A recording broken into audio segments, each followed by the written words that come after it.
Not near where the... Oh, that's when I got that. Yeah. Still, that must be Fred. Yeah. Who's that handsome lad? That's me at National Service. When I think of my childhood, I'm always aware that we children, we didn't really mind being interned in a sense because that was the only world we knew. First World War. I was born in Haifa, Palestine, in 1937 because my parents grew up as German immigrants to Palestine during the Ottoman Empire. My ancestors came over from Germany to settle in the Holy Land.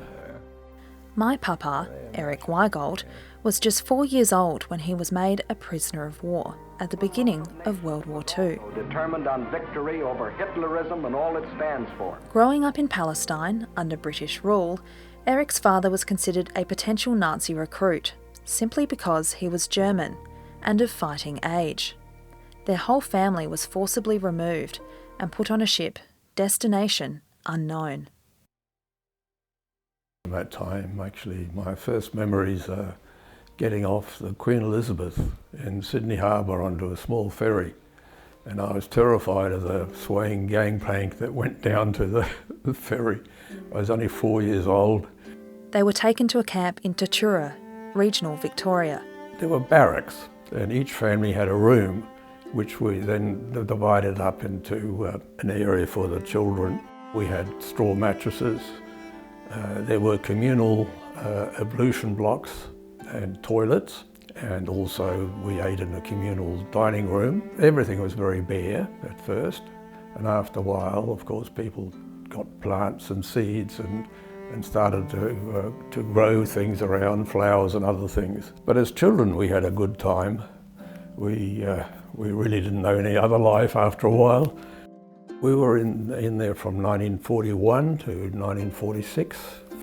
When the war ended, the Australian government closed the prisoner camps. Gave us a choice of going to Germany or staying in Australia. We were not given the choice of going back to our properties in Palestine. Despite being German by blood, Germany was as foreign to them as Australia. So, Australia became their new home, settling in the Barossa Valley. I went to this school which is just opposite the road, just across the road from us, sitting in there, and I needed to go to the toilet. And the teacher made me say repeatedly, "May I be excused?" So they were the first words of English I really learnt. There were times when, at school, when you got into a fight, they would call me, for instance, "you dirty Nazi Jew," and because I realised I'd come from Palestine and that I was German, but then I would say I was neither. We did get into a few fights, but that was a rarity. There were a few children who took exception to us at the time, but they hadn't realised, of course, that we'd learned to fight in the prisoner war camp because there was nothing much to do, so we'd just playfully wrestle each other and do things like that. But the childish games ended when tragedy struck. I'll never forget my first day at high school because that's when my father was killed in a level crossing accident. Took a long time for me to get over that, if one can ever get over something like that. As the oldest son, he saw it as his duty to become the provider for his family. But his mother refused his help, insisting he stay in school. So I enjoyed school, and I was stuck sort of every year, and I was able to go to the university in those days without doing year 12. I did very well in chemistry. They thought I should go on in chemistry, but physics was my real love, and mathematics, physics and mathematics, so I went on in that. While physics was his first love, it was during university that he would meet his true love, Joy. Well, you know you're in love, all right. I don't know. There's no how to it, you just know. And then... Well, she was beautiful and lovely and wonderful company. We actually lived together in Randwick for quite some time before getting married, but we introduced ourselves to Joy's mother and father as being married, because in those days, so we couldn't actually invite them to when we did get married.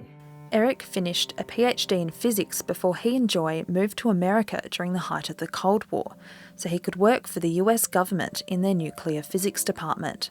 A historian was writing about the Air Force Office Scientific Research, and he wanted to know how come we supported so many people who managed to get the Nobel Prize in Physics. And really it was just us deciding to take punts on people that we thought were going to do something really novel. After 6 years, he returned to Australia with his wife and 2 children, who had both been born in the US, so he could make a discovery of his own. What we did at Flinders University was quite revolutionary. We developed a way of measuring how electrons move in atoms and molecules. This came to be known as electron momentum spectroscopy. Well, in physics it is my proudest achievement, but there are other proud achievements, which is teaching people and having good graduate students do very well after they leave you. Yeah. The biggest challenges to me were, first of all, the death of my father, because I was very excited the first day at high school, and it took me a long time to admit that he was dead. My mind was filled full of conspiracy theories, really. That was difficult. And the second one is actually Joy, watching her suffer through the cancer. And that was really quite horrible. But she was only given we were told you've only got 6 months to live. And she managed to do it for 5 years. So when you look at yourself, and a lot of people bring their country and where they're born and who they are as part of their identity, do you see yourself as Palestinian or do you see yourself as Australian? I see myself very much as Australian, actually completely Australian. I mean, that's been the formative part of my life, of course, has been in Australia. And I just think I'm just one of the lucky ones.